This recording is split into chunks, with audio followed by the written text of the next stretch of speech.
ang plano? Paano nito binago o mas pinalaki ang plano?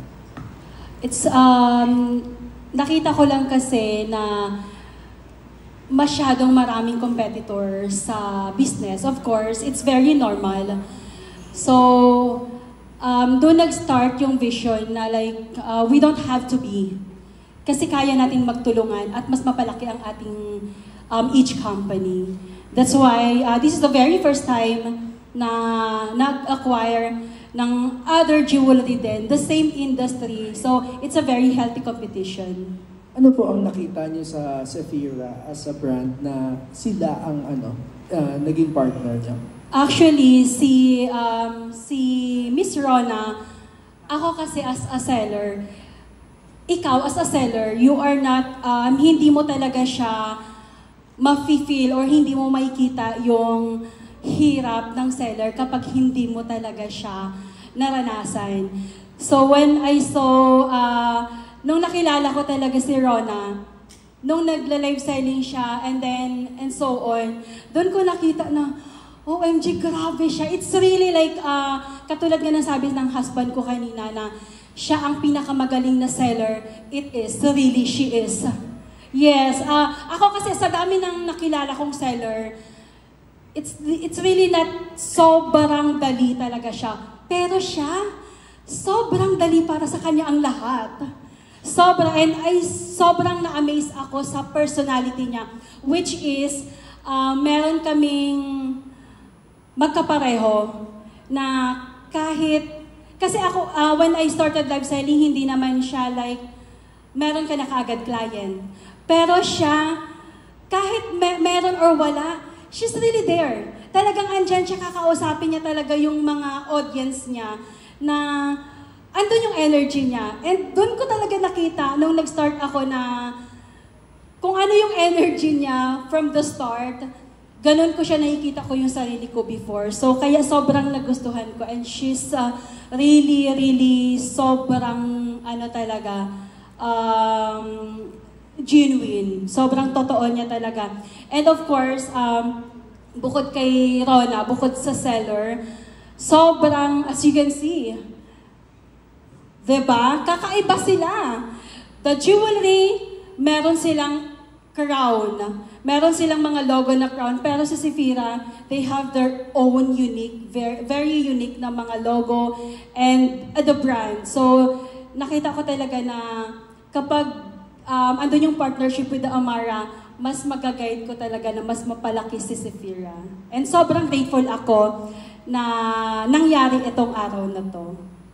Thank you. Huling tanong ko po kay Miss Rona. Coming from Mr. Ian, na kayo pinakamagaling na seller na nakita niya.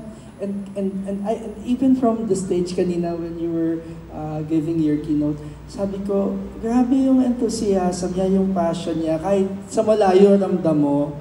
And alam ko you've been doing this for a long time. How do you keep that fire burning all these times? Actually, for me, to be honest, live selling, I've only been doing it for almost 3 months. So, yes, and I think if you're a girl, I don't know, as a business person myself, I know the struggles of a business. Hindi naman talaga unang, let's say, nag-start ka ng negosyo, unang start mo pa lang, meron na kagad benta yan, meron na kagad income yan. So I know the struggles when starting a business. So I treat the online selling as the same thing. But I truly enjoy it. You wanna know why? Because diamonds are a girl's best friend. That's why.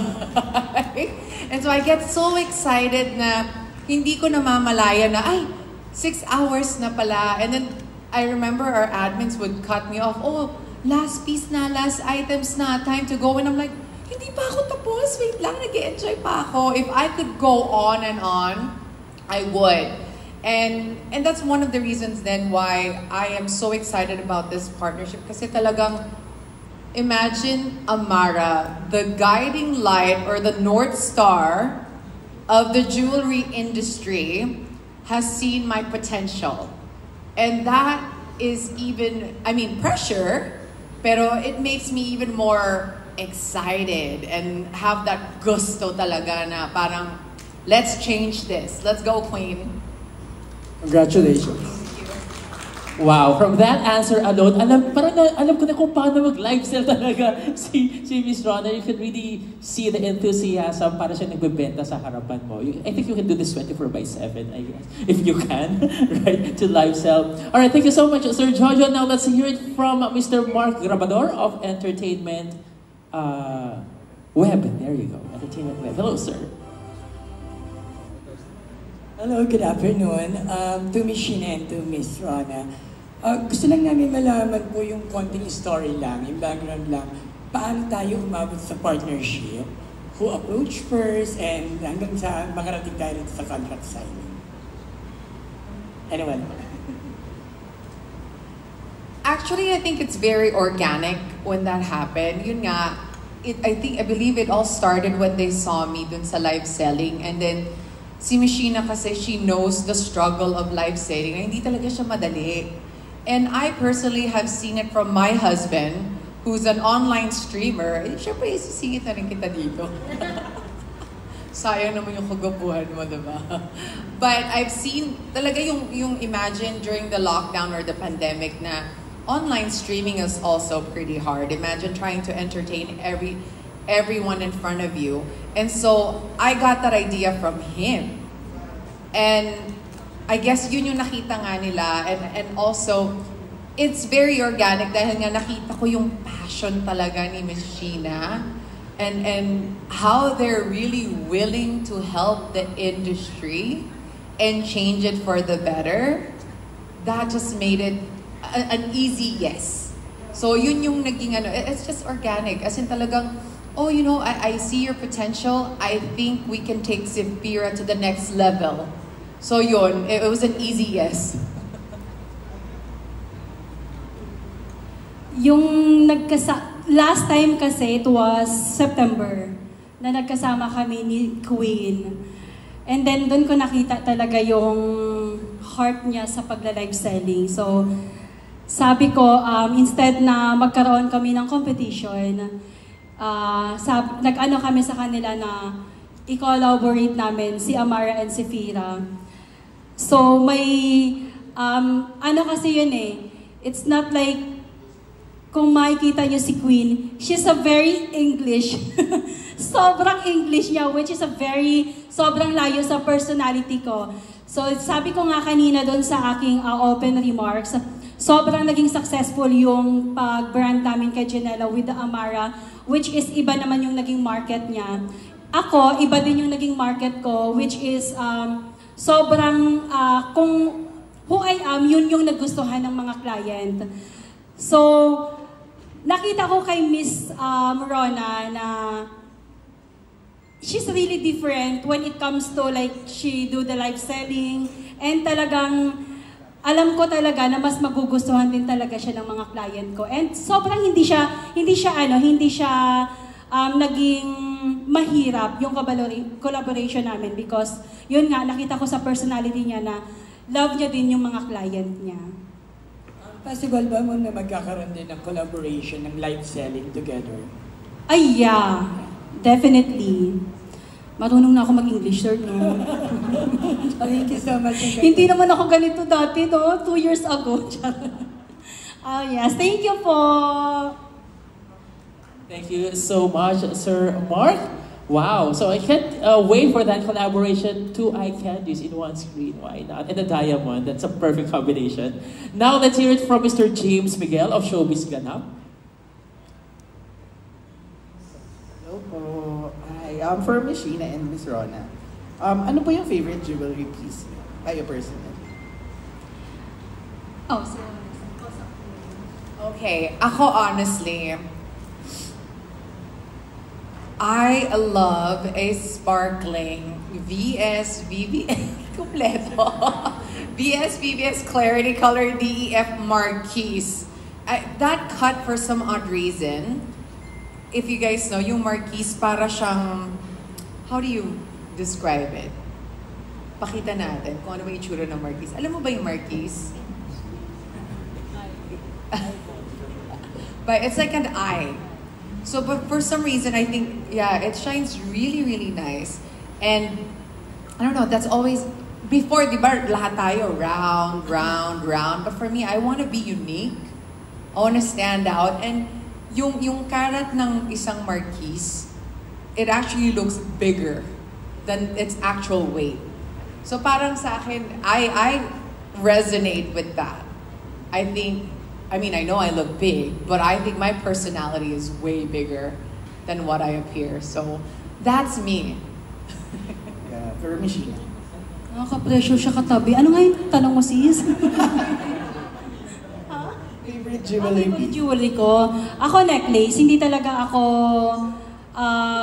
parang hubad ako kapag wala yung necklace ko. And of course, yung mga other bracelet ko, kasi yun yung talagang sobrang, when you have that kasi, parang, na siya eh, parang you don't have to be like, hindi mo na kailangan talagang magbihis ng sobra. Pag meron ka ng jewelry na yan, you have that confidence already. Follow up lang, may plan ba kayo na gumawa ng parang collection or isang set na kayong dalawa? Like, yung nag-design and all. Yes, why not? Actually, meron na po. Opo. We have the plan already. Yeah. Wow. Ay, physical store, meron ba? Physical store is soon to open on BGC. Yes, Thank opo. you. Yun lang. Thank you po. Thank you so much, James. Now, let's have Nas Tabares from Hype Manila and Pelikula Mania.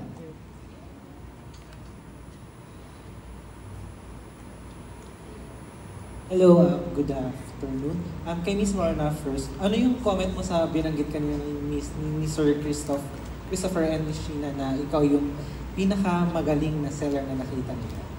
Nung una, wedding nga. I couldn't believe it. Ako kasi for me, I just wanted to, I do it because I love it and nag-i-enjoy ako. Siguro, yun lang talaga yung kailangan, that you don't really have to try super hard. You just really have to enjoy the whole process. Siyempre, nape-pressure, parang wait lang. But it's an honor. Especially with Sheena's background, especially with live selling. That is just grabe. Parang si Oprah Winfrey yung nagsabi sa'yo, you're a great host. Right? So for me, wow, it's on a different level. Thank you. For Miss Sheena naman, from Sanya Janela to now Miss Sheena, may conscious effort po ba na yung face ng Amara Shia is puro babae? And ano yung message ng company na ganun yung... Yeah, it's a woman empowerment po. That's why. And then, jewelry kasi talaga, it's, for us, it's like more on babae po talaga. Yes, opo. Thank you po. Thank you so much, Nas. Now, let's have Miss Kate Adahar from Random Republica. Hi, good afternoon. My question is for the husbands, for Sir Ian and Sir Eric. So both your wives are empowered women. So how does it feel and what do you appreciate most about them? Ano po yun?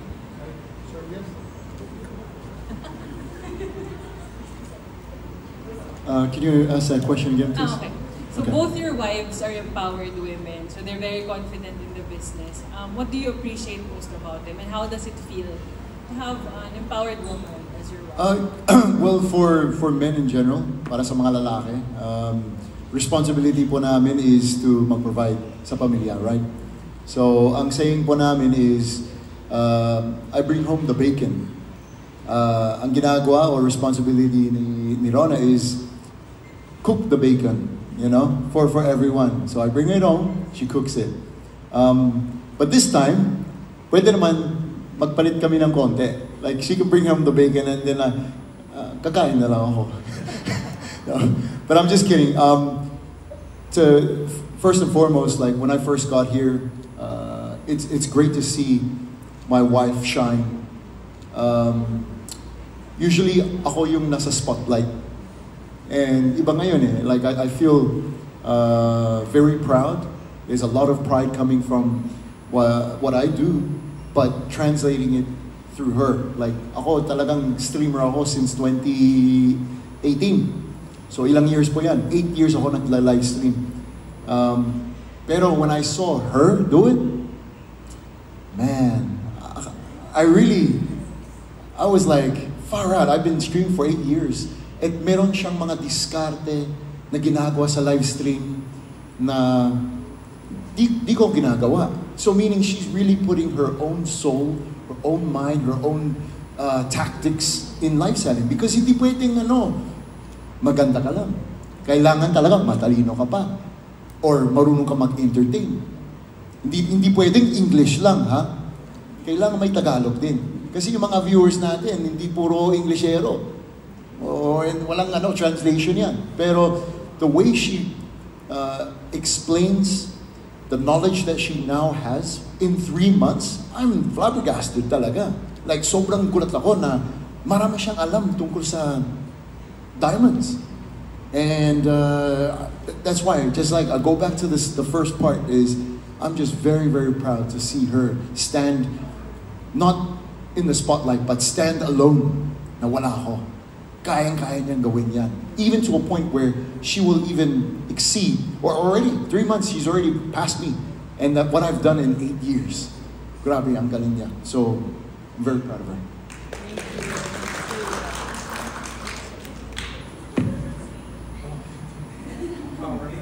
Ayun, so for me, ever since naman kasi, mataas na talaga ang respect ko sa mga babae. Especially sa mga mother.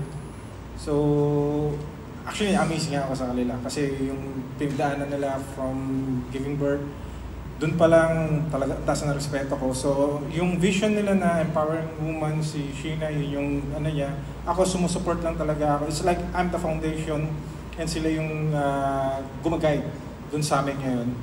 So, hindi naman siya madaling i-adapt. Kasi alam mo yung macho bravado sa men na ikaw dapat na mag-lead sa, especially sa bahay din, sa padre de pamilya. But sa generation ngayon, I think there's always, parang equal lang actually. Minsan nga, mas pa nga sila. Kumbaga, tiger ka nga, but they are the trainer. So ayun, nakakamiss lang. Yun lang. Thank you. Thank you. And for Miss Sheena and Miss Rona, ano yung advice nyo to other women out there who wish to start businesses and be their own girl boss? For me, you have to start with the passion. And kasi kung wala yung passion mo with what you are doing, talagang mapapagod ka and talagang susuko ka pa din. And of course, you have to pray. Kasi kung wala yon, you have the prayer and you have the faith. Kasi kapag wala talaga yon sa business talaga, it's really not easy. Hindi talaga siya, and you have dapat the patience. Kapag meron ka niyan, the faith, the love, and the passion, sobrang success ka talaga niyan. Thank you. Grabe bang beauty queen yan na? I love that. Like what I mentioned earlier talaga na sa business naman, even men knows that businesses, it thrives talaga. Hindi yan magiging bongga kagad on your first day or first month. It will get tough. Pero tulad nga ng sabi ni Sheena na with prayer, with a great support system, and wag kang ma-discourage lahat. Sa lahat ng yung hirap, it's going to be a journey. You just have to enjoy the whole journey and learn from it. Don't be discouraged, just enjoy and embrace. And yeah, it's worth it. Try it talaga. You really have to. Kasi me growing up, ako yung rebelde in the family. Because I always want to live my life without regrets. So if this is something that I wanted to do, I'll try it. If it doesn't work out, hey, I did it, right? So, no regrets. YOLO. Thank you. Thank you so much. You only live once. All right. Now, let's hear it from Mr. McRichard Paglikawan of Lionheart TV. Here.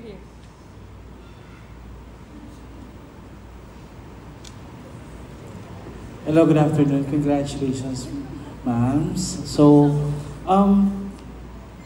for Miss Rona and Miss Sheena, so question ko, was there a specific goal or message you both wanted to express through this collaboration? Sure. Actually, yung message ko lang, it's more of what our collectors or clients can look forward to now that we have collaborated. So, parang if you guys follow Amara's page, talagang they have poured all of their love, even investment money, sweat, tears, everything into making sure na yung mga clients talaga masisiguro nila na quality yung diamonds or the jewelry that they will purchase from, Amara Shia. So that's the same thing that the clients can now also expect from Sephira by Amara. Like the same authenticity, same fun, same energy, but elevated. Yon. Kasi nga, they're investing so much in growing this industry, but with the right mindset talaga na hindi sila, they don't want to bring others down. They really want to bring and lift everybody up. So expect elevated luxury moving forward.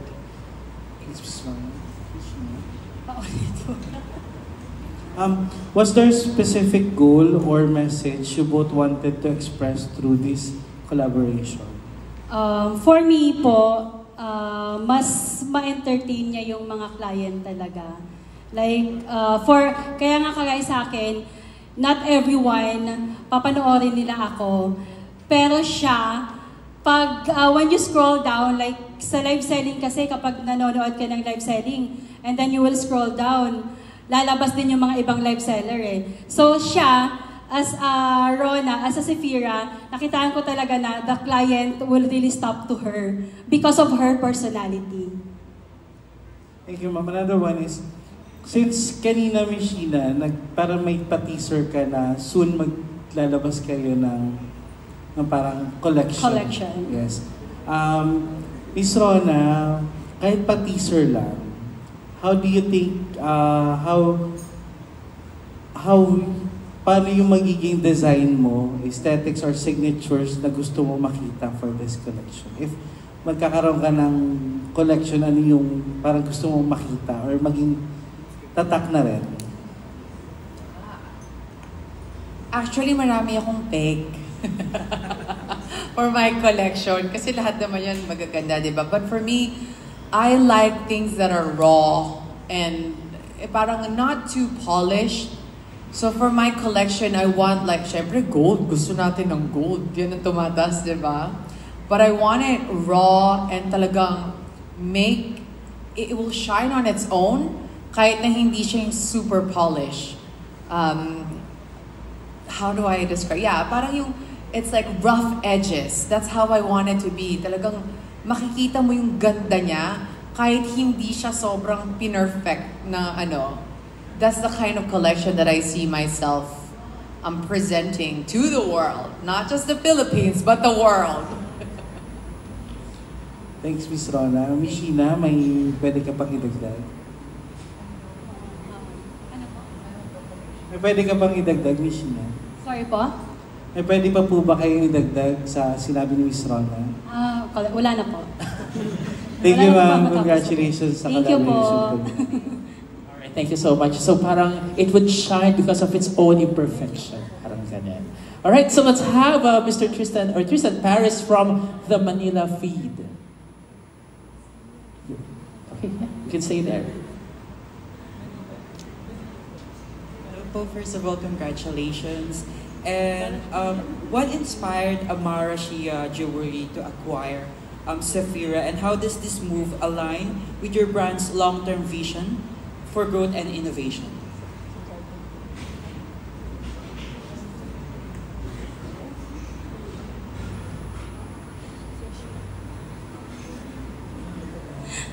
Okay.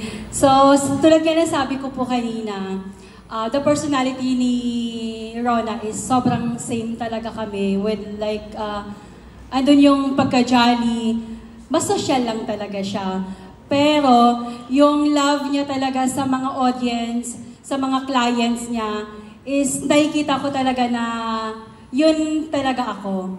Kaya sobrang yun. Sobrang yun. Thank you. Thank you so much. Now for our last media friend to ask, we have Albert Abelido of the Chicanes.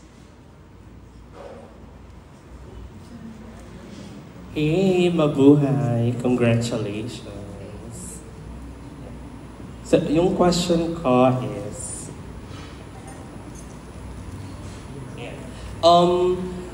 mayroon ba kayong specific target market na gustong i-penetrate? Why you wanted to have this partnership to happen? Sabi ni Daddy, siya na lang sasagot. Yeah, actually, as you can see, meron na kaming different brands like Amari, yung pagka-comeback ni Janela. Sa kanya kasi may kanya-kanya talaga silang specific target na binigay ko sa kanila. Like for example, kay Sheena, mid and high. And then nakita ko may kulang din kami sa high end. Which is doon ko naman nakitaan si Rona kasi perfect yung character niya and then even the age actually. So yun yung isang nagiging problem din namin sa ibang sellers ko like Janela and Sheena. Kasi once you saw them doing a live, masyado pa silang bata. So madalas kasi sa mga old money, which is yun yung may mga pera talaga, no? Yung mga madam natin, nagtitiwala din sila sa mga madam din. Si Rona, once you see her, it's like, yun na, madam talaga. So isa yun sa nagustuhan ko sa kanya and then the personality and yun nga, yung character niya, para silang same ni Sheena. Andun yung passion, yung heart. And then that's why yung pag-acquire namin sa Sephira, the perfect brand as well, ang ganda ng branding nila, which is perfect for the high-end jewelry, which is untouched pa namin yung market na yun. Only few. So just imagine, Amara, one of the leading brand company sa jewelry industry, pero untouched pa namin yung high-end market, which is yun yung ipe-penetrate ngayon na Sephira. Thank you. And gaano katagal bago na proseso lahat to? May mga parang push and pull bang nangyari? How was the negotiation like? Hindi naman ganun kahirap. Yes, there's a negotiation because, you know, in-acquire ng another's, actually, considers competitor. Pero since isa lang sila ng vision, parang nag-combine na lang yung collaboration nila na, okay, gawin natin to at kasi mas makakabuti to sa industry. And for us, kasi parang yun yung gusto namin din na maging standard siya doon sa, especially sa live selling industry. And then, so hindi naman siya naging mahirap. Since ang pinaka-goal naman dito, parang standardize yung live selling. So, yun. Parang secondary na lang talaga yung kita. Pag nandun yung passion, yun yung una talaga. And both of them, meron talaga dun. So, yun. Thank you. Okay. And thank you, Sir Christopher. Ayan. Hello? What ganyan naman, sis? Ay, walang landi yun. Mars. Walang ano doon. Ngayon lang kasi siya nagsalita. Anong tawag dito? To Miss Sheena and to Miss Rona. Anong tawag dito? So far, anong nagugustuhan ninyo sa isa't isa in terms of this partnership? Saan kayo nagja-jive? Meron bang mga outside work na nagja-jive din kayo? And ako, to be honest ha, walang ano to sis ha, it's no filter. Sa personality kasi ni Rona, when talagang makasama mo siya, hindi mo expect that she's a Christian. Opo. So, dun pa lang, sabi ko, talaga. So, syempre ikaw kasi as a Christian din. So, parang andun ka agad yung loob mo. But of course, one of the reason also is yung kanyang English. Napapalaban din ako. So parang natatrain, sabi niya, itatrain ko daw siya as a live seller, gano'n. Siya naman, as a person, as a Rona, hindi niya alam na natatrain niya din ako the way she talk, the way she handle everything. So, it's a win-win. Parang nakasagot na ako ng tama. And then, yun nga, talagang one of the reason also is yung pagka-genuine niya sa mga tao na nakapaligid. Kasi, especially to my staff, kasi ako naman talaga, sa mga nakakaalam talaga, for me, makikita mo yung ugali ng tao, hindi kapag kaharap mo siya. It's how you treat people. So, when I see her in our office talaga, nung nakakahalubilo niya yung mga staff ko, nakikita ko talaga yung sarili ko din sa kanya. And sobrang thank you, Queen. Miss Rona. For those of you who don't know, actually pareho kami ng one day apart lang ang birthday namin ni Sheena. She's November 1, I'm November 2. All Saints, All Souls. Kaya nakatakot kami, di ba? Yes. So, yun, yung sa ugali, parang andali naming mag-jive talaga. Like, when we were talking, bilang, oo nga, it's easy to agree talaga. And so, yun din, like, tulad yung, nakita ko rin yung passion talaga. And when she shared kung ano yung pinagdaanan nila as, when they were starting to grow Amara Shia. Grabe, talagang napabilib ako doon. And she's really easy to get along with. Yun yung nakakatuwa doon. And, ano ba? Mukbang. Yun. Pitit lang yan, pero guys, grabe yan umorder. No filter, sabi mo, diba? Ayun. Thank you. Thank you. And last na lang, magkakaroon ba kayo ng parang signature jewelry na will say na ito yung mark as Amara Shia Sephira product or collaboration? May ganun ba? Yeah. Soon po, magkakaroon po ng ganun. When you say like, ito yung design, it's Sephira by Amara. Yun na yun. Yeah, soon po. Apo. Ay, wow. Congrats! Thank you so much! Thank you so much. I'll definitely